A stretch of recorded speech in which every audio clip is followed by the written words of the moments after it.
رفتیم. السلام علیکم تماشاگران عزیز و نفرانی که این حال ما در این ویدیو پست یا دیده ایستادن. البته امروز پیش از آغاز کاری که ما در این حال در میدان ثبت فیلم قرار داریم، یک خبری بسیار غم‌انگیز، یک خبری بسیار شوم به گوش ما رسید. یعنی رحلت کردن از دنیا گذشتن استاد علالدین عبداللهیف، هنرمند مردمی تاجیکستان، هنرمند حجوی تاجیک به گوش ما رسید که بسیار ما را غم‌انگیز کرد. و این حال چون که شما می‌بینید ما با همراهی تمام هنرمندان در میدان ثبت فیلم قرار داریم و امروز برای ما هنرمندان بسیار یک ماتم بزرگ است که باز یک هنرمند اصیل را ما از دست دادیم. این نمیدونم یک سال اخیر با فکرم یک سال اخیر عموما یک کوی به یک همیشه هنرمندان اصیل را ما از دست دادیم. این بسیار دردآور است برای ما ایجادکاران و باید بگویم که با استاد علالدین عبداللهیف ما اولین کارهای در راه صنعت آغاز نمودن را با استاد علالدین عبداللهیف آغاز کرده بودیم و در تئاتر یعنی و با آنها بسیار همکاری های زیچ هم داشتیم، بسیار فیلم ها هم گرفتیم با استاد علالدین عبداللهیف و در این فیلم نوبتی ما فیلم ارتیست که عینی حال ما نواربرداری کرده ایستادیم، یکی از نقش‌های مرکزی رو باید بازی می‌کردم. بعد یک چند روز بعد همین صحنه‌های فیلم استاد علالدین عبداللهیف رو باید می‌گرفتیم. متأسفانه چنین یک هنرمند اصیل، چنین یک هنرمند دوست داشتنی ما رو ترک گفتند. با اهل پیوندان، تمامی آن نفرانی که امروز در این غم شریک هستند، صبر جمیل خواهانم. جای استاد علالدین عبداللهیف بگذار که جنت الفردوس باشد. میدونید دردآور است، دردآور آن است که اصلا مثل علالدین عبداللهیف و مثل نظرمحمد مصطفی، استاد عبیدالله رجبов بسیاری ها این دنیا رو قدر فرستادند و قدر گفتن دشوار است، به نهایت دشوار، چون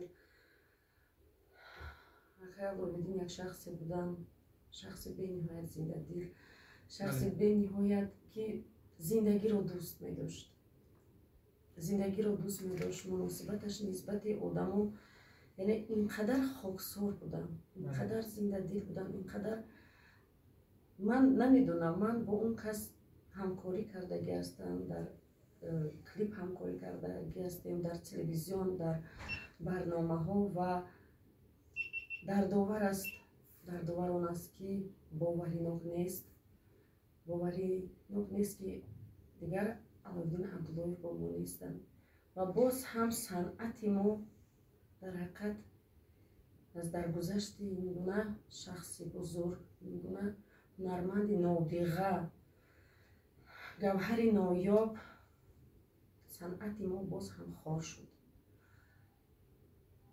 میگن ما از خدا اومدیم، باز به نزد خدا میرویم. اما در چنین سن و سال، در چنین میدونید یعنی صنعت، در صنعت تاجیک تلفات بزرگی در گذشت علالدین عبداللهیف البته نارساییش رو نشان میدهد، چون هر یک حجم آن کس، هر یک کارهای آن کس که از تلویزیون ما میدیدیم و این گونه ابرازها رو که می آفرید، فکر میکنم نیست این گونه حجم نگار در تاجیکستان که نقش چند کس رو ببازد، مرد است، زن است، موسفید است، کدام ملت باز نباشد، ولی حجم اون کس را کی دوام میدهد؟ برای ما اهل ایجاد، اهل هنر تلفات بزرگ شد و میخواستم بگویم که باید همدیگر رو دوست داریم، باید نسبت همدیگر مهربان باشیم، باید از گپ‌های سخت، از آن رفتارهای ناپاک دور شویم. تهمت و اغوا این همش شاید میدونید آدم را حتی میکشد. برای همه عزیزان بیایید همدیگر رو دوست داریم، از خدا بیترسیم، از غضب خدا بیترسیم. و برای ما علایالدین عبداللهیف در قلب‌های ما دائما زنده میماند. خداوند زبانم نمیپیچد بگویم که خداوند روحشان شاد باشد. خب برای من دکه اگه میشه گفتنی باشه. بزرگان فرمیدن که در عالم بی‌وفا کسی میر نشد، از مردن آدمی زمین سیر نشد. روح و روانی استاد علایالدین عبداللهیف شاد و جایشان جنت الفردوس بادا. آمین.